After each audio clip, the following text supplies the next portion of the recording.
Voilà, on va commencer. Et le thème ce soir est: où en sommes-nous dans les temps dans lesquels nous sommes et ce que Dieu fait avec l'Église? J'attends encore un peu, il est 31. J'attends encore un tout petit peu avant de pouvoir commencer. Voilà. Si vous êtes sur YouTube, cliquez sur la cloche aussi pour pouvoir recevoir à chaque fois les notifications quand je suis en ligne.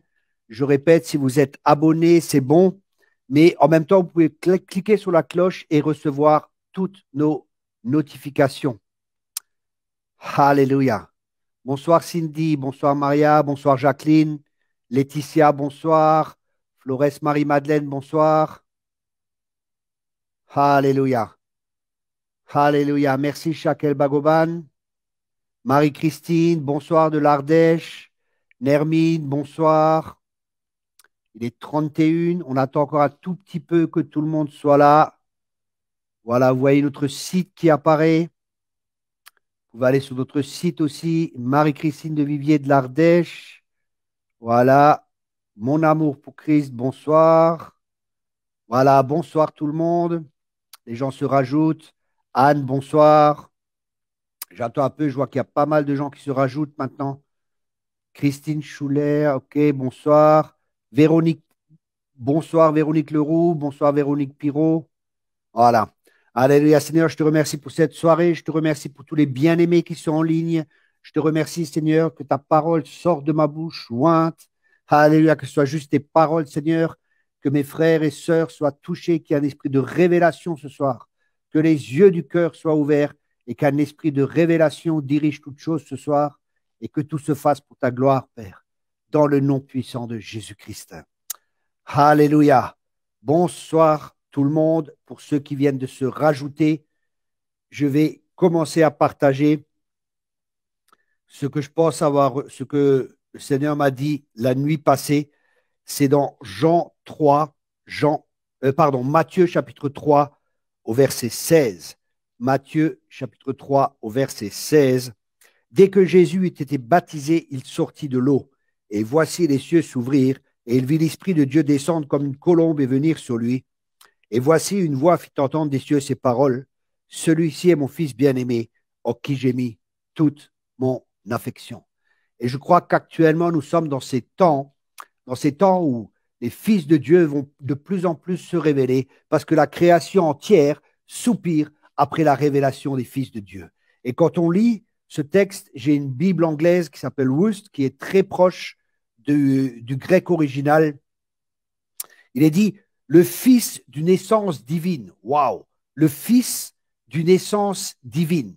Et là aussi, les questions pour nous, nous sommes fils de Dieu et la création entière soupire après la révélation des fils de Dieu. Ça veut dire que toute la création soupire après nous, à la révélation de qui nous sommes. Révélation aussi, où la manifestation des fils de Dieu, manifester signifie rendre visible. Et je crois qu'il y aura un déversement de l'Esprit de Dieu comme il n'y en a jamais eu sur cette terre, et la gloire de Dieu va recouvrir la terre comme l'eau recouvre le fond des mers. Je crois vraiment que nous allons entrer dans ces temps, mais que pour l'instant, nous sommes encore dans un temps de préparation où Dieu est en train de travailler nos cœurs, Dieu est en train de nous rendre sensibles, Dieu est en train de nous rendre malléables, parce que le vin nouveau qui va venir, la gloire de Dieu, ne pourra uniquement être contenu dans des vases vides. Dans des vases vides. Rappelez-vous, le prophète, il a dit à la femme, ramène des vases qui sont vides. Et là où nous sommes vides de nous-mêmes, vides de nos propres idées, vides de nos propres conceptions, vides de notre façon même de vivre l'Église, pour que la gloire de Dieu puisse prendre toute la place. Et pour ça, il est nécessaire qu'il y ait des outres neuves, parce que les vieilles outres ne pourront pas tenir. Des vieilles outres, elles ne sont pas malléables, elles ne sont pas flexibles. Et les nouvelles outres, les outres, on les prenait, on les lavait avec l'eau, avec de l'eau. Ça, c'est pour nous l'eau de la parole. Et ensuite, on les mettait dans l'huile pour qu'elles soient malléables. Et ça, c'est pour nous l'image du Saint-Esprit, que nous prenons du temps dans le Saint-Esprit, que nous soyons remplis du Saint-Esprit, que nous prenons du temps dans la présence de Dieu. Et quand nous prenons du temps dans la présence de Dieu, sa nature se manifeste de plus en plus en nous, de plus en plus l'onction de Dieu, de plus en plus sa présence sera manifeste en chacun de nous et le monde va voir les fils de Dieu qui vont se lever et qui vont se révéler. Il y aura des signes, il y aura des miracles, il y aura des prodiges comme il n'y en a jamais eu, comme parce que la gloire de la deuxième maison sera plus grande que celle de la première. Mais pour ça, Dieu est en train de nous préparer. Nous sommes dans un temps de préparation. Nous sommes dans la vallée des décisions où chacun de nous doit décider ce qu'il veut faire et de la manière de laquelle il désire vivre sa vie. Est-ce que nous sommes prêts à nous laisser entièrement remplir par l'Esprit de Dieu? Est-ce que nous sommes prêts à abandonner les vieux schémas? Est-ce que nous sommes prêts à nous dévêtir du vieil homme pour revêtir l'homme nouveau? Et c'est là actuellement que nous nous trouvons. C'est dans cette vallée des décisions où Dieu est en train de faire un tri. Dieu appelle chacun à venir à lui. Dieu appelle chacun à venir à lui de tout son cœur. Dieu ne rejette personne. Dieu appelle chacun. Ce n'est pas important la vie que vous aviez vécue jusqu'à présent. Ce qui est important, c'est la décision que vous prenez maintenant parce que nous sommes dans la vallée des décisions. Alors, je vous encourage. Ne regardez pas votre passé. L'Esprit de Dieu est là et le sang de Jésus est là pour nous laver et pour nous purifier. Il n'y a aucune condamnation pour ceux qui sont en Christ. Ne regardez pas au passé. N'écoutez pas l'ennemi qui vous dit Dieu ne pourra pas t'utiliser. Dieu veut utiliser chacun. Mais Dieu pourra uniquement utiliser ceux qui sont des vases vides et qui se mettent à la disposition. Je crois que cette femme, quand Élie il a dit à cette femme, amène les vases vides, je crois que cette femme représente l'Esprit de Dieu qui va ramener les vases vides. Et là, la gloire de Dieu va remplir ces vases. Alléluia. Et ces vases, ils vont déborder. Notre coupe va déborder. Elle va toucher le monde. Elle va toucher les inconvertis. Nous allons entrer dans une dimension de gloire qui sera très, très, très forte.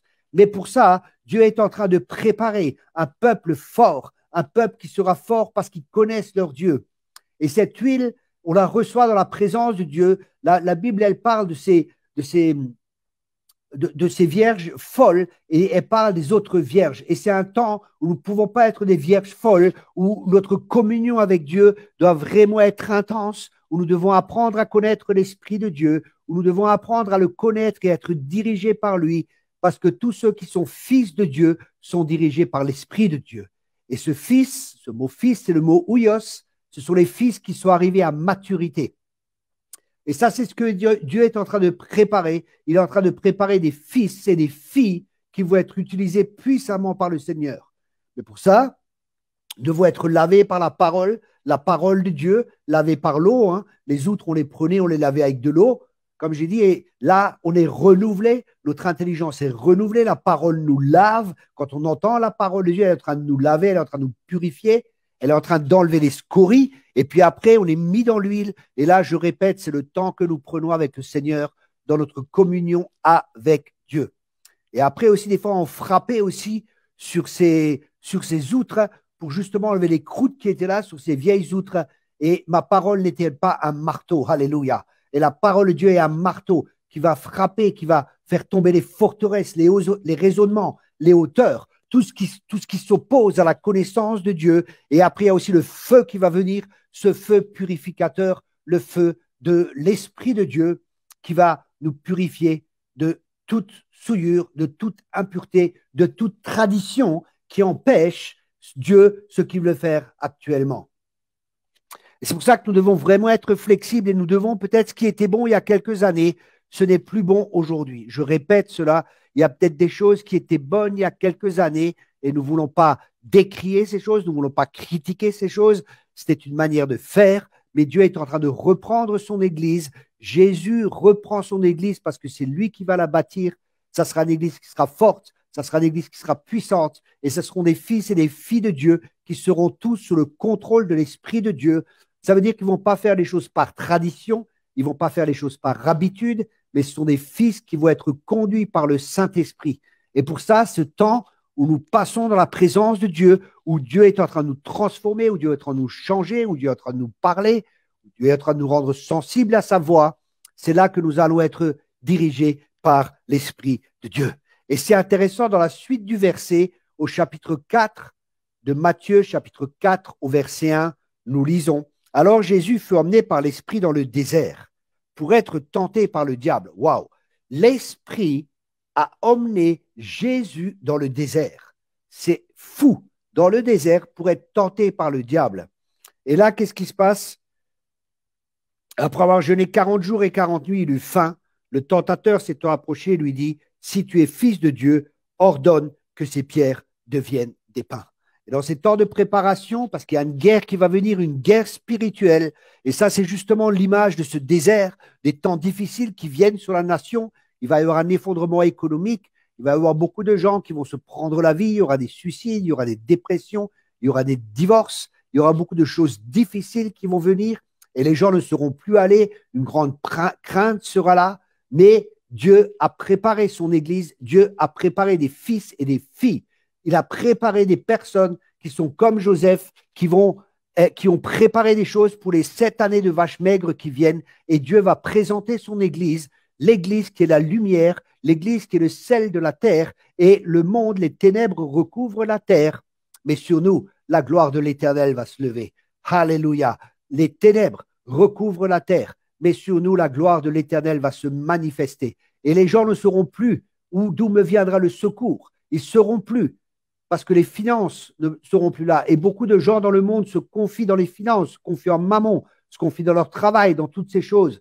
Et il y aura des périodes difficiles. Et les gens ne sauront plus où donner de la tête. Et c'est là qu'ils se tourneront vers l'Église de Jésus-Christ, l'Église glorieuse où il y a des fils et des filles qui marchent, alléluia, dans la liberté glorieuse des enfants de Dieu. Il n'y a rien qui pourra nous stopper, il n'y a rien qui pourra nous arrêter. Nous ne serons pas dépendants des circonstances parce que nous ne marcherons pas par notre âme. La peur n'aura aucun pouvoir sur nous parce que nous serons tellement remplis de l'amour de Dieu qui chasse la crainte. La Bible dit, Jésus a dit, quand vous verrez ces choses arriver, levez la tête. Et là, maintenant, c'est le temps de lever la tête et de regarder au Seigneur. Quand je lève les yeux vers les montagnes, d'où me viendra le secours? Le secours me vient de l'Éternel. Et ça, c'est vraiment important pour nous que nous apprenions déjà maintenant, où les temps sont déjà difficiles, mais ça va empirer, où nous apprenons déjà maintenant à nous préparer pour la guerre spirituelle qui va venir, qui sera intense. Il y aura une guerre spirituelle intense. Là, nous le voyons, Jésus était dans le désert, et qu'est-ce qui s'est passé? Il eut faim. Le tentateur s'étant approché lui dit, si tu es fils de Dieu, ordonne que ces pierres deviennent des pains. Et là, il attaque quoi? Il attaque la parole de Dieu et il attaque l'identité de Jésus. Il dit, si tu es fils de Dieu, et nous, pareil, nous devons être rétablis dans cette identité de fils pour savoir que malgré les difficultés, Dieu est notre Père, il ne nous délaisse pas, il ne nous abandonne pas et il pourvoira à tous nos besoins avec richesse et gloire. Parce que sinon, nous allons être ballottés à tout vent. Parce que je crois également qu'il y aura des fausses doctrines qui vont venir. Des fausses doctrines qui disent il n'y aura pas de temps difficile, tout ira bien. Des faux prophètes qui disent paix, paix, et il n'y aura point de paix. Parce qu'il y a des temps difficiles, nous devons être conscients de cela, mais nous ne devons pas avoir peur de ces choses-là. Nous ne devons pas avoir peur. N'ayons aucune crainte. Nous sommes le peuple de Dieu, nous sommes les fils de Dieu. Alléluia. Jésus avait aucune crainte quand il a confronté Satan. Et quand Satan l'a confronté, il lui a dit, si tu es fils de Dieu, démontre-le. Si tu es fils de Dieu, fais que ces pains soient transformés. Et Jésus lui dit, il est écrit, l'homme ne vivra pas de pain seulement, mais de toute parole qui sort de la bouche de Dieu.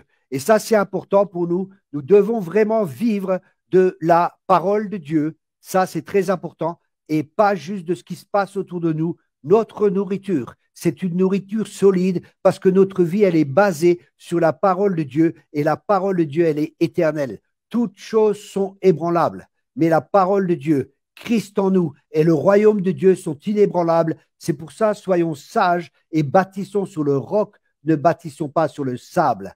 L'Église, elle est bâtie sur le roc, c'est le fondement, c'est Jésus-Christ. Il n'y a aucun autre fondement qui peut être posé. Le fondement est très important. Et souvent, le fondement met du temps pour être bâti. Et après, nous voyons, une fois que le fondement est posé, après, ça grandit très vite. Et c'est pour ça que nous devons revenir à Christ, prêcher Christ. C'est Christ qui doit être prêché dans nos églises.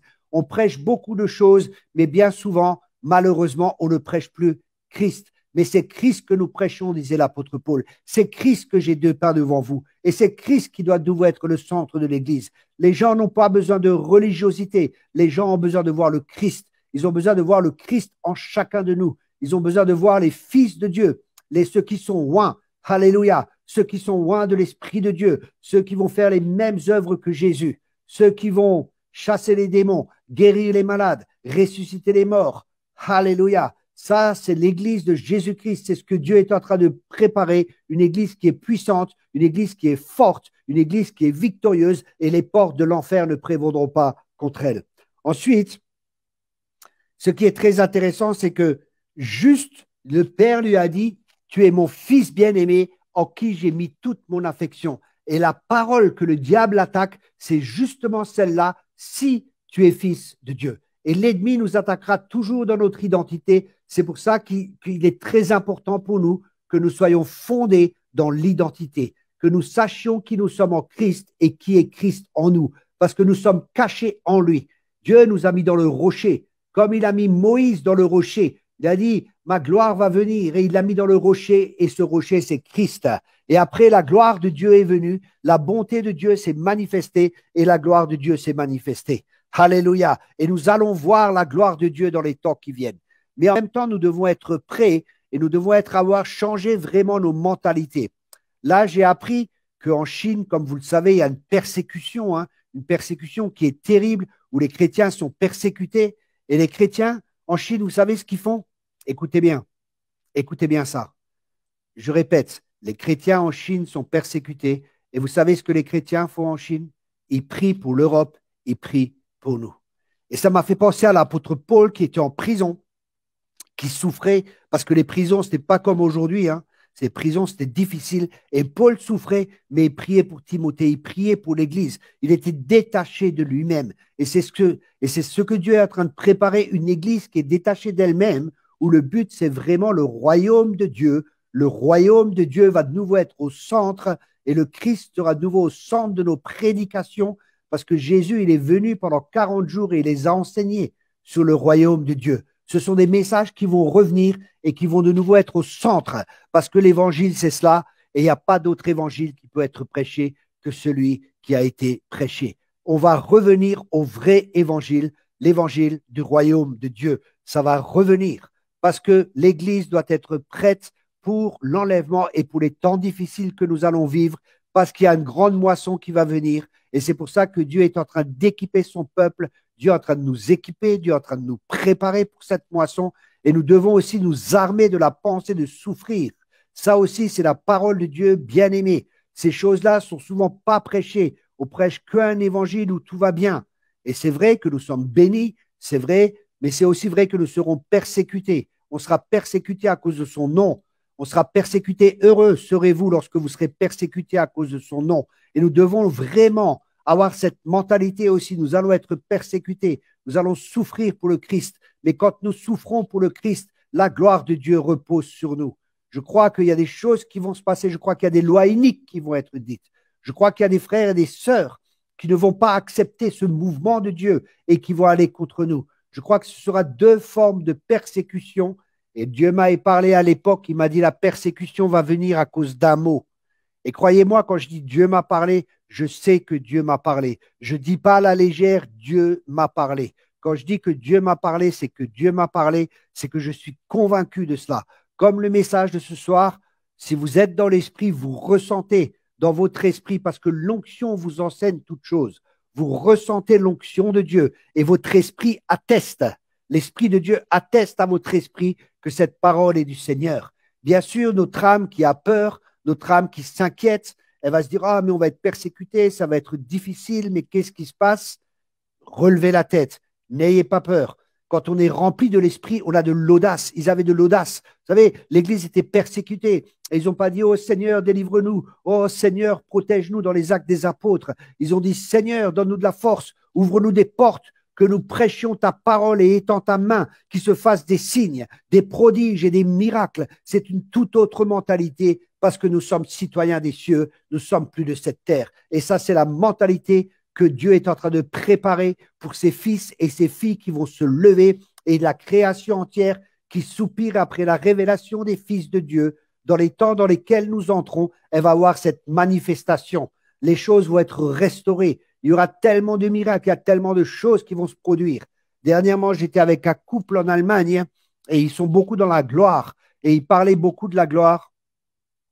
Et ils m'ont demandé de prier pour eux, j'ai prophétisé sur eux, et après ils ont prophétisé sur moi, et ils m'ont dit, Thierry, je crois que tu vas passer à travers des murs et tu vas voir des miracles étonnants. Et je crois cela, j'ai reçu cette parole. Et ce n'est pas le fait de passer par des murs, ce n'est pas le fait de toutes ces choses. Mais si Dieu veut que nous fassions ces choses, c'est qu'il y a des raisons, il y a des buts, il y a des objectifs. Dieu ne fait rien simplement comme ça. Dieu a toujours un but et Dieu a toujours un objectif. Et Dieu est en train de secouer encore une fois la terre. Il est encore une fois d'ébranler toutes choses. Et actuellement, Dieu est en train d'ébranler parce que son but, c'est la rédemption. Son but, c'est le salut du plus grand nombre. Comme j'ai dit précédemment, le monde ne saura plus où donner de la tête. Il n'y aura plus de sécurité. Toutes les idoles vont tomber.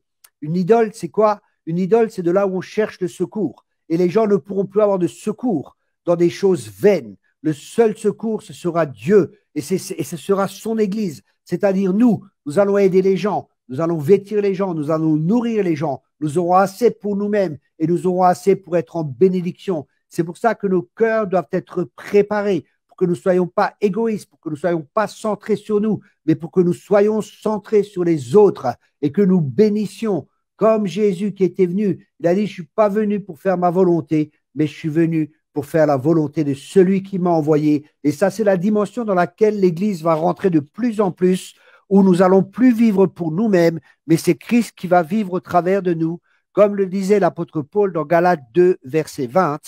Galates chapitre 2, au verset 20, ce n'est plus moi qui vis, c'est Christ qui vit en moi. Et là, on va libérer des choses magnifiques. Vous savez, vous pouvez uniquement libérer ce que vous avez. Vous pouvez uniquement donner ce que vous avez. Jésus, quand il est dans la barque, il y avait la tempête, et ça aussi, c'est spécifique pour nous maintenant. C'est très spécifique parce que la tempête va venir. Mais quand Jésus était dans la barque, il dormait. Rendez-vous compte, Jésus dormait. Et ses disciples étaient affolés parce qu'ils n'avaient pas encore appris à marcher comme Dieu voulait qu'ils marchent. Ils n'avaient pas encore compris que si Jésus est dans la barque, il n'y a rien à craindre. Et qu'a fait Jésus? Il s'est levé et il a dit à la tempête de se calmer et la paix est venue. Comment se fait-il que la paix a pu? D'où est venue cette paix? Je répète, d'où est venue cette paix? Cette paix était en lui. Et il a libéré, parce qu'il est le prince de la paix, et il a libéré cette paix. Et pour nous, c'est pareil.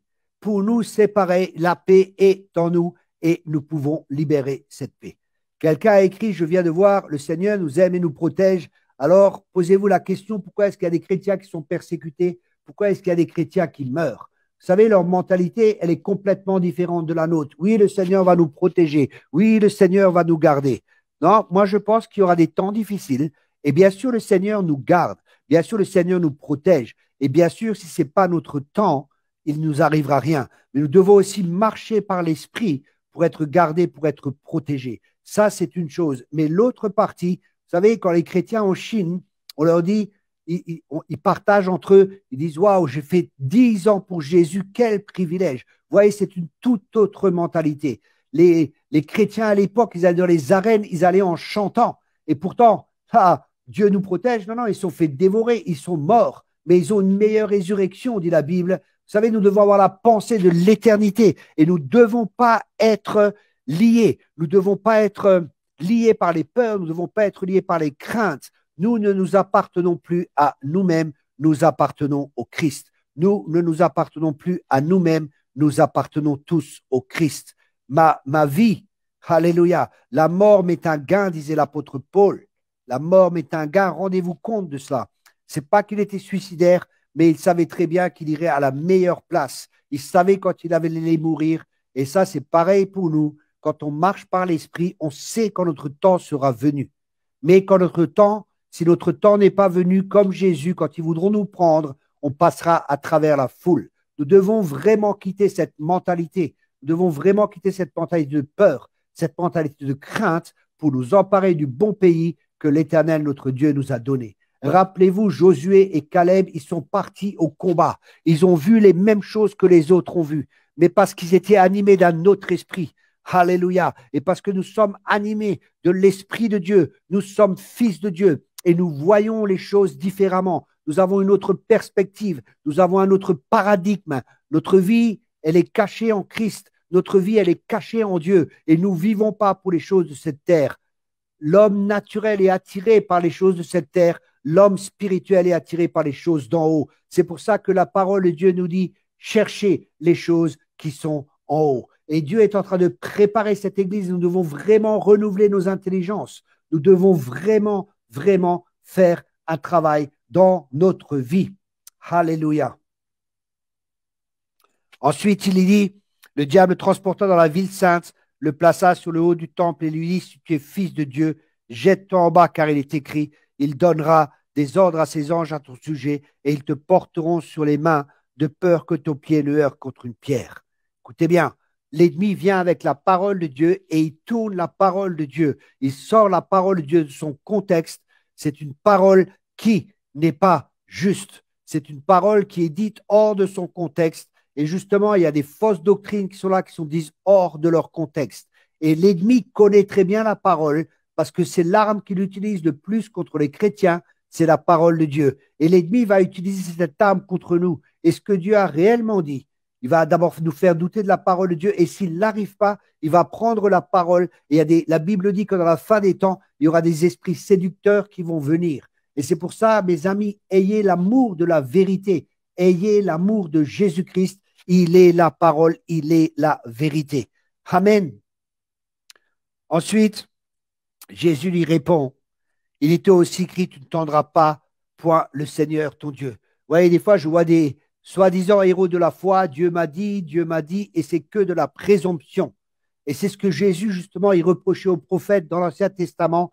Il leur disait, vous êtes présomptueux, je ne vous ai pas parlé, mais vous dites ainsi à parler le Seigneur. Et nous voyons tout ce qui se passe aussi dans les mouvements prophétiques. Dieu m'a dit, il y a ceci, il y a cela, et il y a beaucoup de Dieu m'a dit. Mais c'est le temps où les vrais prophètes, les Huguenots, l'esprit des Huguenots va revenir sur cette nation et les vrais prophètes vont se lever et ils vont parler et les choses vont s'accomplir. Ça sera des choses qui vont s'accomplir très rapidement. Il n'y aura pas de délai. Ils vont parler et les choses vont s'accomplir des fois immédiatement parce que dans la gloire de Dieu qui va se manifester, Dieu va parler et les choses vont se réaliser. Mais ces paroles de Dieu, c'est des paroles réma. C'est Dieu qui va vraiment mettre sa parole dans les frères et les sœurs. C'est Dieu qui va vraiment parler à notre esprit. Et c'est cette parole créatrice, c'est avec cette parole que Dieu a tout créé. Quand nous allons la libérer, les choses vont se mettre en place immédiatement et les gens vont voir des signes, des miracles et des prodiges. Et ça se fera dans la rue, ça se fera partout, ça ne se fera pas juste entre quatre murs.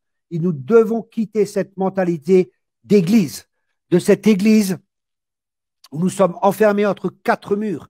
Dieu n'a jamais dit enfermez-vous dans des bâtiments, il a dit allez. Mais nous disons aux gens venez, alors que Jésus a dit allez. Et là, nous allons être fils, comprendre notre identité de fils et comprendre notre identité de fille de Dieu va nous donner de la hardiesse et va faire que nous sommes plus attachés aux choses du ciel qu'aux choses de cette terre. Parce que c'est là notre demeure, c'est là notre patrie. Nous sommes tous nés d'en haut. Nous sommes tous nés d'en haut, dit la parole de Dieu. Alléluia. Notre patrie, notre mère, c'est la Jérusalem céleste.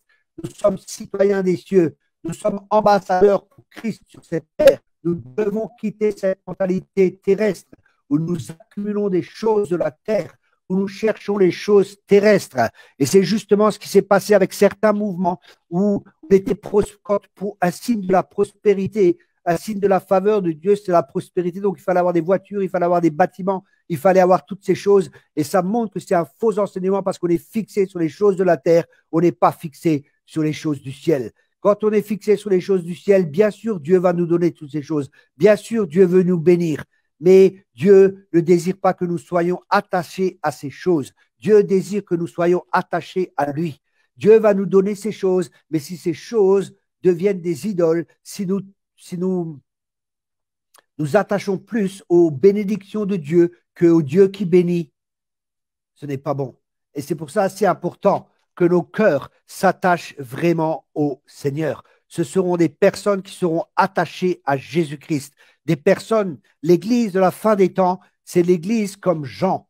Écoutez bien, Jean était couché sur le cœur de Jésus et il écoutait battre son cœur. Et c'est là que Dieu nous appelle. Dieu nous appelle sur son cœur pour que nous puissions entendre sa voix, pour que nous puissions ressentir ce qu'il ressent pour les enfants qui sont avortés, pour que nous puissions ressentir ce qu'il ressent pour les veuves, pour les orphelins, pour que nous puissions ressentir, pour ceux qui sont perdus, pour que nous puissions ressentir les besoins des frères et des sœurs, et que nous puissions pleurer avec ceux qui pleurent et nous réjouir avec ceux qui se réjouissent. C'est ça que Dieu désire. Alléluia.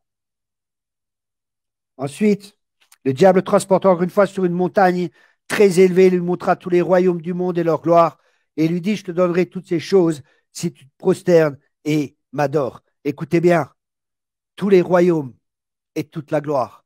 Ça, c'est le combat principal. Écoutez bien cela. Le diable va nous montrer les bénédictions qui nous appartiennent déjà, et il voudra qu'on les prenne sans passer par la croix. Mais Jésus devait passer par la croix pour recevoir tout ce qui est écrit ici. C'est pour ça que Jésus lui a dit, tu adoreras le Seigneur ton Dieu et tu le serviras lui seul. Alors le diable le laissa et voici, des anges vinrent auprès de Jésus et le servaient. Et ça, c'est vraiment quelque chose d'important dans les temps de la fin, c'est que nous acceptons la croix, c'est que nous acceptons c'est que nous renoncions à nous-mêmes, comme j'ai dit au préalable, que nous ne vivions pas par notre âme, parce que l'âme veut dominer, l'âme veut avoir la première place, et nous devons vraiment marcher par l'Esprit de Dieu. Et après, Jésus est allé dans le temple, il a commencé à prêcher, et la gloire de Dieu s'est manifestée, parce que l'Esprit du Seigneur est sur moi, et il m'a oint pour annoncer la bonne nouvelle. Et c'est ça que Dieu nous appelle, à annoncer la bonne nouvelle. Alléluia. Et la bonne nouvelle, c'est que Dieu est avec nous. Qui peut être contre nous? La bonne nouvelle, c'est que Dieu est en contrôle et c'est Dieu qui ébranle encore toutes choses et c'est Dieu qui est en contrôle et c'est ton Dieu, mon frère, et c'est ton Dieu, ma sœur. Nous sommes fils et filles de Dieu. Ça, c'est la bonne nouvelle de l'évangile de Jésus-Christ.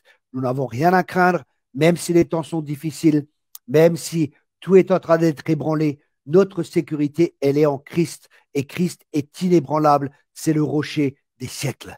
Alléluia. Bien-aimés, je vous encourage vraiment. Vous savez, un des plus gros problèmes que je vois actuellement dans l'Église, et c'est vraiment malheureux, c'est que beaucoup de chrétiens ne sont pas formés. Beaucoup de chrétiens ne sont pas équipés. Beaucoup de chrétiens ne vivent pas dans la gloire de Dieu, dans tout ce que Dieu a prévu.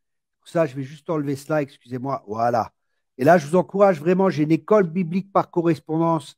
Vraiment, on a vraiment cassé les prix. Il y a plus de 50 enseignements. Vous avez 1 an d'enseignement justement sur l'identité. C'est quelque chose qui est important. Vous savez, des fois, je ne comprends pas. Aujourd'hui, je viens encore de commander 2 livres parce que je suis en train de travailler sur un thème et j'ai commandé encore 2 livres pour aller plus en profondeur. Je lis la parole, j'ai mes expériences avec Dieu, mais je continue à m'instruire. Je continue à chercher, et à lire et à recevoir aussi des révélations des autres. Et des fois, quand je reçois des révélations d'un autre auteur ou de prédication, des fois, c'est comme s'il y a quelque chose qui s'enclenche parce qu'il y a quelque chose qui est sur leur vie et je veux ce qu'il y a sur leur vie. C'est pour ça que je vous encourage, l'homme ne vivra pas de pain seulement, mais de toute parole qui sort de la bouche de Dieu. Cette école, elle est là pour vous équiper. Cette école, elle est là pour que vous compreniez votre identité de fils de Dieu et que vous puissiez vivre dans la plénitude que Dieu a prévue pour vous. Vous savez, dans les temps de guerre, quand la guerre est là, on ne peut pas se préparer. Mais nous sommes encore dans un temps de préparation. Alors, je vous encourage vraiment à vous préparer. On a des milliers d'élèves. Tous les gens de mon équipe ont fait l'école biblique. Leur vie a été changée, leur vie a été transformée. C'est vraiment le but de cette école, c'est que Christ soit formé en vous, comme disait l'apôtre Paul, et c'est ma prière pour vous ce soir, que Christ soit formé en chacun de vous. Bien-aimés, je vais prier pour vous bénir. Si quelqu'un veut soutenir le ministère, vous pouvez aller sur notre site aussi. Vous trouverez, j'ai un PayPal aussi, que je vais d'ailleurs, je ne le mets pas maintenant. Si vous voulez soutenir le ministère, allez sur notre site et vous pouvez soutenir. On prêche l'évangile un peu dans les nations, on aide des autres ministères, on aide vraiment et on a besoin de finances pour faire avancer le royaume de Dieu. Merci à tous ceux qui nous soutiennent. Merci à tous nos partenaires, à ceux qui nous soutiennent déjà. Peut-être vous ne pouvez pas être un missionnaire, mais vous pouvez envoyer un missionnaire. Merci beaucoup en tout cas de tout mon cœur. Je remercie tous ceux qui soutiennent et je remercie aussi tous ceux qui prient pour nous. Merci pour ceux qui prient pour nous. Merci de tout mon cœur. J'ai vraiment besoin de prière. Normalement, je vais avoir un rendez-vous avec une personne. Je ne peux pas trop en parler ici, mais c'est une personne, si elle se convertit, waouh, waouh, waouh, waouh, waouh. Quand elle va se convertir, je dirais ce qui s'est passé, mais actuellement, nous sommes en train de prier pour cette personne. Je ne peux pas encore en parler parce que je ne sais pas exactement ce qui va passer, mais c'est une personne qui actuellement, elle est, je ne peux pas trop en parler, mais il y a des démons qui l'attaquent et ainsi de suite. Et cette personne crie à l'aide et je vais aller la voir. Normalement, j'attends encore pour avoir des confirmations, un rendez-vous. Et si ce rendez-vous se fait, je lui ai annoncé clairement l'évangile et qu'il doit quitter tout ce qu'il fait pour accepter Jésus-Christ. Mais si cette personne se convertit, je vous garantis que c'est un gros poisson. C'est du Nicky Cruz puissance 10. Et là, vraiment, merci de prier pour moi parce que je suis au front. Je suis pas derrière, je suis pas caché derrière une estrade. Je suis au front, je suis dans la rue, je suis là où il y a les perdus, comme Jésus allait de lieu en lieu. Et merci à tous pour vos prières. Merci de prier pour moi. Merci de prier pour notre équipe. Nous aussi, nous prions pour vous. Et je vais terminer par la prière. Je te remercie, Seigneur, pour tous les bien-aimés. Je te remercie, Père, pour les frères et pour les sœurs. Et je te remercie, Seigneur, que le message continue à travailler le cœur. Je te remercie, Seigneur. Tu es grand, tu es puissant. Et c'est toi qui règnes sur son trône. Alléluia. Et tu dis dans le psaume 2 que les rois se liguent contre ton roi. Et c'est ce qui se passe actuellement. Mais toi, tu es assis sur ton trône et tu ris, Seigneur. Tu ris de tes ennemis. Et nous voulons aussi rire de nos ennemis parce que nous savons que tu es le Créateur. Nous savons que tu es le Dieu puissant. Nous savons que tu dis une chose et tu as mal accompli. Nous savons que ta parole ne revient pas sans avoir accompli ce pourquoi tu l'as envoyé. Nous savons que c'est toi qui règnes. Nous savons que tout genou fléchira. Nous savons que toute langue confessera que tu es Seigneur et nous savons que l'ennemi est vaincu et que tu es le grand vainqueur. Alléluia. Et que nous sommes plus que vainqueurs en toi. Merci Père. Merci Père que l'onction soit libérée ce soir sur les frères, sur les sœurs, qu'il y ait un entendement, Seigneur, que ta parole brise les forteresses, les mentalités, que les craintes quittent et que ton amour du Père, que l'amour du Père soit déversé sur chacun, que vous puissiez comprendre que vous êtes aimés, que vous êtes choisis, que vous êtes voulus de Dieu, que vous êtes des filles et des fils de Dieu. Je prie, Père, que les yeux du cœur soient ouverts ce soir et qu'un esprit de révélation vienne, que les yeux du cœur soient ouverts dans le nom puissant de Jésus-Christ. Bien-aimés, soyez tous abondamment bénis. On se voit la semaine prochaine. Merci beaucoup.